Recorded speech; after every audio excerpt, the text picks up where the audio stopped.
Assalamualaikum warahmatullahi wabarakatuh. Waalaikumsalam warahmatullahi wabarakatuh. Kembali kita berjumpa dengan kami Penyuluh Agama Islam KUA Sekincau. Saya R. Suyanto sebagai moderator dan telah hadir di tengah-tengah kita narasumber Penyuluh Agama Islam KUA Kecamatan Sekincau, Ustadz Nurgianto, Sarjana Pendidikan. Selamat pagi Pak Ustadz. Selamat pagi. Sehat Pak Ustadz? Alhamdulillah. Alhamdulillah. Kemudian narasumber yang kedua juga Penyuluh Agama Islam KUA Kecamatan Sekincau, yaitu Bapak Ustadz Wawan Kurniawan, Sarjana Hukum. Selamat pagi Pak. Selamat pagi. Sehat? Alhamdulillah. Alhamdulillahirabbil alamin. Baik.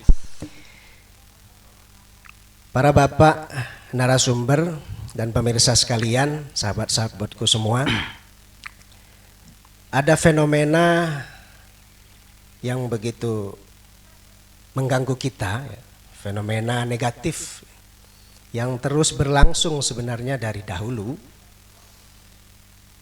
Hanya saja berkembangnya teknologi dan media saat ini, fenomena ini semakin banyak begitu dan semakin mengganggu di benak kita. Apa itu? Yaitu bullying. Nah, kita sering mendengar fenomena ini, bullying, melalui media sosial atau menyaksikan secara langsung. Tapi kita belum paham sih, apa sih bullying itu, kemudian penyebabnya, kemudian jenis-jenisnya seperti apa, dan cara mengatasinya bagaimana. Nah itu saya moderator memohon para bapak narasumber untuk bisa menjelaskan tentang bullying tersebut. Mungkin dari Bapak Ustadz Wawan Kurniawan, sebenarnya makna atau pengertian bullying ini apa sih Pak? Baik, Assalamualaikum warahmatullahi wabarakatuh. Waalaikumsalam warahmatullahi wabarakatuh. Bapak moderator, terima kasih atas waktu yang diberikan. Izinkan kami untuk sedikit menjawab dari apa yang dimaksud dengan bullying. Jadi bullying ini adalah sebuah tindakan agresif yang disengaja dilakukan ini dengan bertujuan untuk menyakiti ataupun merendahkan atau menekan orang lain. Itu tujuannya. Dan ini biasanya terjadi ketika ketidakadanya keseimbangan kekuatan ya, antara yang satu dengan yang lain. Jadi merasa lebih lah. Nah, ketika dia merasa lebih, inilah terjadi bullying. Biasanya lebih pintar ataupun lebih kuat, dia membuli dengan yang berada di bawahnya. Dan ini memang fenomena yang sangat-sangat fenomenal betul ini di akhir-akhir sekarang ini. Maka ini perlu untuk adanya tindakan dan penyuluhan untuk kita semuanya. Mungkin itu sedikit yang disampaikan Pak Yan. Baik, Pak Ustadz Wawan sudah menjelaskan tadi sekelumit secara simpel tentang bullying. Nah, kita juga perlu tahu para bapak narasumber itu jenis-jenis bullying itu apa saja itu, Bapak Ustadz Nurgianto, jenis-jenisnya. Jadi baik ya. Assalamualaikum warahmatullahi wabarakatuh. Waalaikumsalam warahmatullahi wabarakatuh. Disampaikan Bapak Ustadz Wawan tadi, pengertian dari bullying artinya ada satu yang merasa lebih kuat sehingganya menekan di bawahnya. Nah, ini jenis-jenisnya ini bermacam-macam. Dari yang paling sederhana, paling ringan ini adalah bullying secara verbal, artinya secara omongan. Dari kata-kata ini juga bisa termasuk bullying, termasuk celaan, ya, fitnah, atau kata-kata yang menyakitkan. Nah ini kalau secara berlebihan, maksudnya tidak guyon tapi dia memang benar-benar merendahkan, mencela, terus ya menyakitkan, merendahkan orang lain, ini termasuk, ini sudah masuk dalam kategori bullying secara verbal dari perkataan. Yang lebih ke atasnya lagi ada bullying secara fisik. Nah, mungkin yang kita mungkin di berita-berita ini kakak kelas terus artinya sampai menendang, memukul, kekerasan fisik lah intinya kepada juniornya ya, mungkin baru masuk sekolah terus dia merasa lebih kuat, kelasnya lebih tinggi, hanya secara fisik dia melakukan tindakan yang menyebabkan adik kelasnya yang junior ini ya itu tadi dengan pukulan, tendang, intinya kekerasan fisik. Itu yang kedua. Terus kemudian kalau di zaman sekarang juga ada bullying yang cyber, artinya di perantara dengan handphone atau gadget. Nah, ini juga dia mengata-ngatakan tidak secara langsung tapi mungkin di kolom komentarnya. Terus ini dia komen di postingannya orang lain tapi dia dengan mencela, dengan terus merendahkan kata-kata yang tidak pantas, itu juga nah itu termasuk di bullying secara cyber, artinya di lewat perantara medsos. Ini sudah masuk ke bullying juga itu. Artinya medsos juga itu bisa menjadi ajang media untuk bullying secara cyber, bukan secara fisik bertemu langsung ya, saling menghina, mengejek di komentarnya akunnya masing-masing. Itu bisa menjadikan, kan kadang ada juga karena mereka terus dihujat, kita posting sesuatu yang mungkin yang memang kurang pantas, akhirnya terus banyak netizen berkomentar secara pedas terus menerus. Itu juga kan bisa, artinya kalau orang yang batinnya atau mentalnya lemah ini juga kan bisa menjadi trauma dia. Kenapa? Begitu kita posting dari kolom komentarnya itu kok seperti ini, saya ini akhirnya terus merasa minder, mentalnya down. Nah itu juga, nah itu termasuk ke dalam bullying secara cyber lewat medsos dan lewat itu perangkat gadget dan lain-lain itu. Nah, ini yang kelasnya sudah tinggi ini adalah bullying secara seksual. Ini yang sudah tingkatannya sudah ini. Ini dari keempat-empatnya ini ya.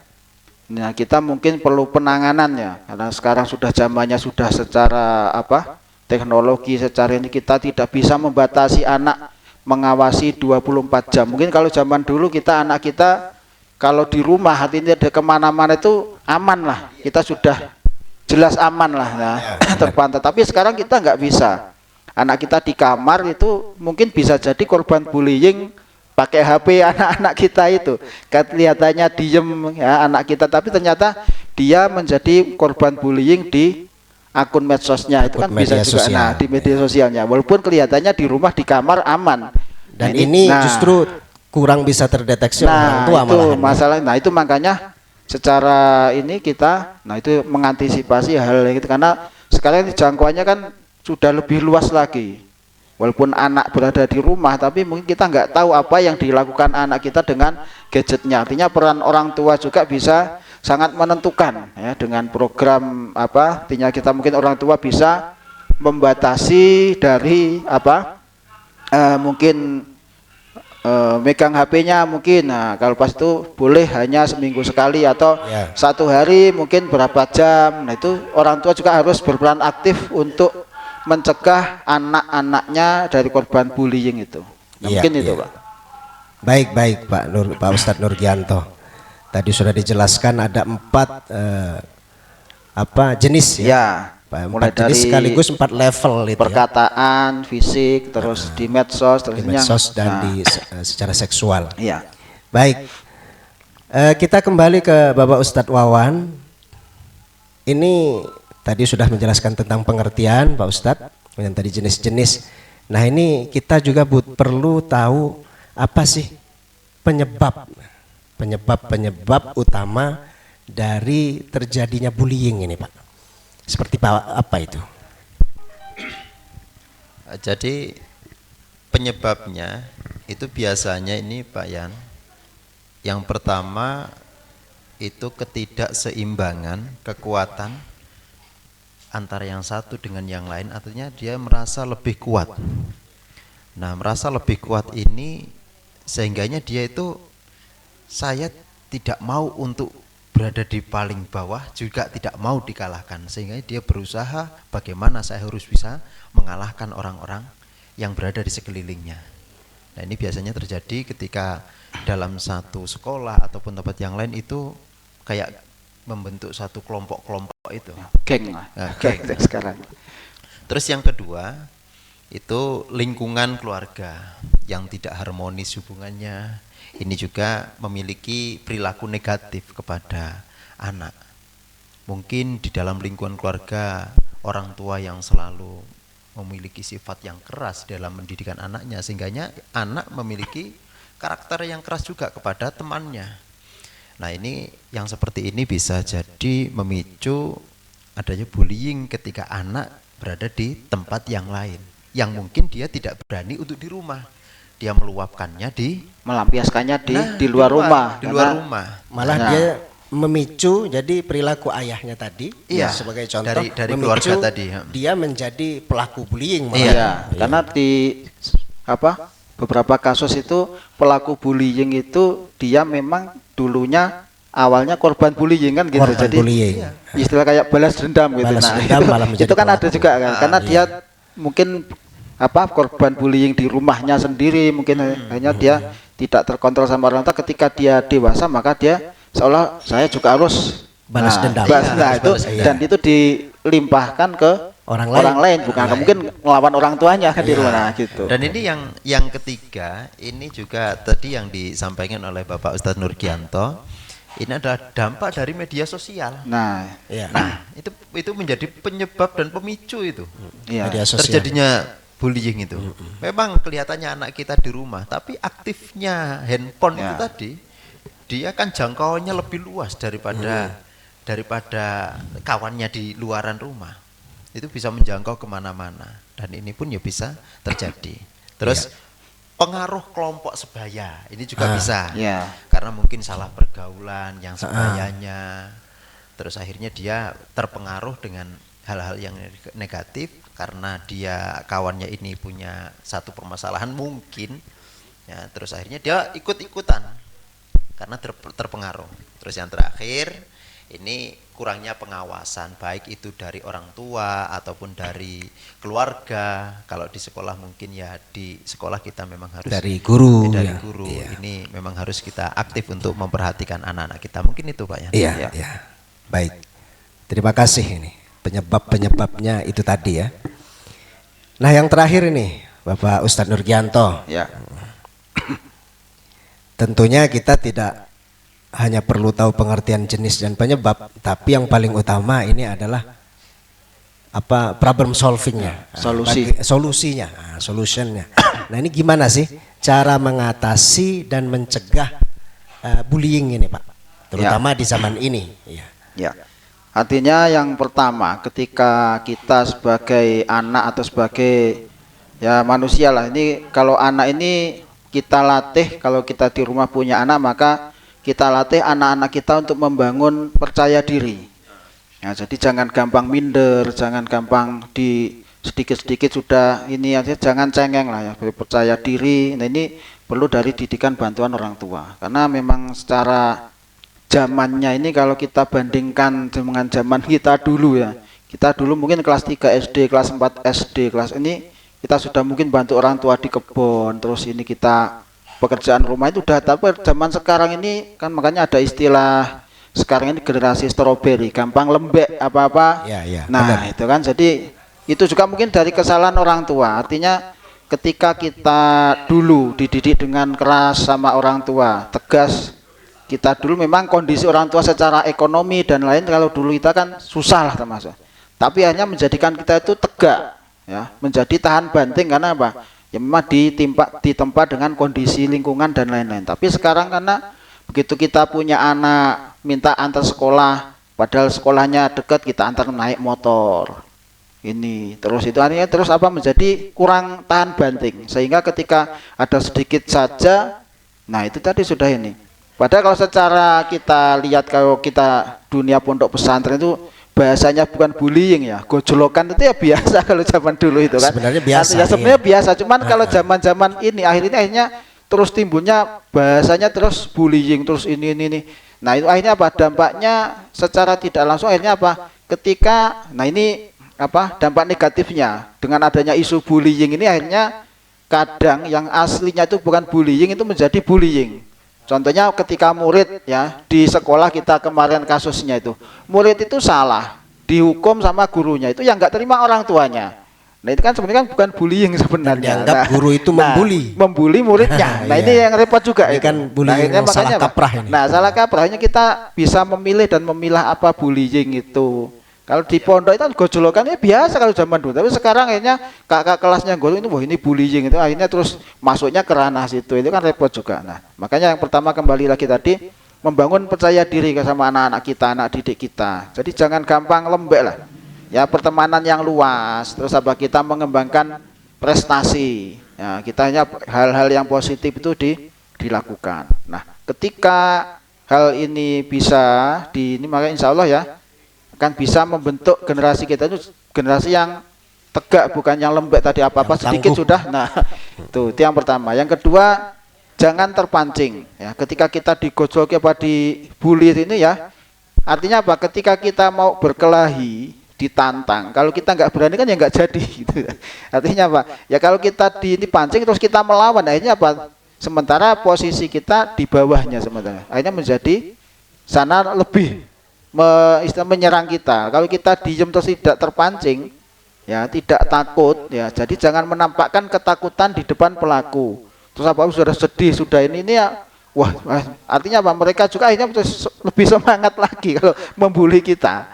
Jadi ya biasa saja lah, artinya kita bisa menciptakan generasi yang kuat itu tadi. Nah ketika kita sudah mendapatkan perilaku bullying, kita istilahnya korban lah, maka jangan sungkan, jangan kita terus memendam sendiri masalah tersebut. Kita punya orang tua, kita punya guru di sekolah, punya ustadz di ngaji, maka kita curhat lah mungkin ya. Nah mungkin kita, Pak saya punya masalah seperti ini, kan kita jelas nanti ada dikasih solusi. Yang rata-rata korban bullying itu kan karena mereka sudah mentalnya down, tidak berani mengungkapkan. Nah tertutup, pribadinya tertutup, sehingga apa, tidak memendam. Nanti begitu muncak, nah itu nanti dia, nah itu tadi aja melimpahkan nanti kekesalannya ketika dewasa, dia balas dendam itu tadi, wah saya juga harus seperti, nah itu repotnya di situ itu. Jadi itu mungkin ya kita bangun percaya diri, pertemanan yang luas, prestasinya ditingkatkan, jangan terpancing ketika ada gitu. Terus ketika kita sudah ini jangan sungkan, jangan ini untuk melaporkan kejadian itu kepada orang tua kita, guru kita dan lain itu. Mungkin itu solusi jangka pendeknya ya. Tapi kalau secara bedah ya mungkin ada tahap-tahapan yang lebih luas lagi gitu. Baik. Luar biasa penjelasan untuk hari ini dari dua narasumber kita, Ustadz Wawan Kurniawan dan juga Ustadz Nurgianto tentang bullying ya. Ada mungkin pesan terakhir dari Pak Ustadz Wawan Kurniawan sebelum kita tutup pertemuan kita hari ini. Terima kasih kepada seluruh masyarakat, juga sahabat religi, juga seluruh anak-anak yang berada di semua tingkatan yang mungkin berpotensi untuk terjadinya bullying. Ingatlah kita ini, kalau apa yang kita kerjakan, apa yang kita lakukan, pasti satu saat kita akan menuai buahnya. Jadi kalau kita mengingat hari ini kita membullying, bisa jadi besok kita dibullying. Maka jangan sampai bullying, jangan sampai berbuat hal yang tidak baik untuk orang lain, karena itu nanti kita yang akan menuainya. Mungkin itu Pak. Ya. Nambah dikit ya. Jadi artinya kalau kita ringkas ya, jadi bullying ini sebenarnya dalam Islam kan bertentangan ya dengan nilai-nilai dasar agama, kasih sayang, keadilan. Itu kayak di dalam surat Al-Hujurat ayat 11 itu kan jelas secara eksplisit itu melarang yang pertama, jangan mengolok-ngolok kaum yang lain ya. Wala la yashkhar qaumun min qaumin, itu yang pertama. Yang kedua, kita tidak boleh mencela orang lain dan memanggil dengan julukan yang buruk.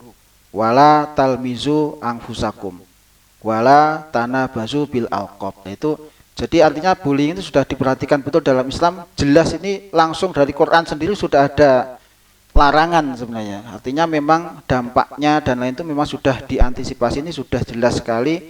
Di Quran ini sudah ada, jangan mengolok-ngolok, nggak boleh mencela dengan julukan yang buruk, merendahkan martabat orang, itu sudah lengkap itu di surat Al-Hujurat ayat 11. Artinya apa? Intinya ini jadi pondasi awal itu ya kembali lagi pada pendidikan agama, kepedulian orang tua kita sebagai orang tua kepada anak-anak kita. Artinya terus tadi kembali lagi pada era modern ini kita membatasi tadi tentang media sosial dan lain. Kita harus juga minimal kita yang mengawasi dengan gadget anak-anak kita pantau sebisa mungkin. Artinya kadang di luar kita kelihatannya biasa saja, tapi ternyata pertemanan anak-anak kita itu ternyata pertemanannya yang lebih luas justru di medsosnya, bukan di lingkungannya Mas. Artinya peran orang tua, guru itu sangat mendukung untuk menghentikan proses terjadinya bullying itu. Mungkin itu, Pak. Terima kasih. Sekali lagi kami ucapkan kepada kedua narasumber kita, Bapak Ustadz Wawan Kurniawan dan juga Ustadz Nurgianto yang barusan tadi sudah menyimpulkan dan kita semua sudah mendengarkan. Maka oleh karena itu sekali lagi mari kita sama-sama kawal fenomena yang masih menjadi fenomena yang negatif dan belum tercover secara sepenuhnya khususnya di negara kita ini, dan mari kita tangani ini memerlukan kerjasama semua pihak untuk menciptakan lingkungan yang aman, positif melalui edukasi dan juga kebijakan, terutama kebijakan pemerintah yang tegas terkait dengan bullying ini. Terima kasih atas segala perhatian, mohon maaf atas segala kekurangan. Wallahul muwaffiq ila aqwamit thoriq. Wassalamualaikum warahmatullahi wabarakatuh. Waalaikumsalam warahmatullahi wabarakatuh.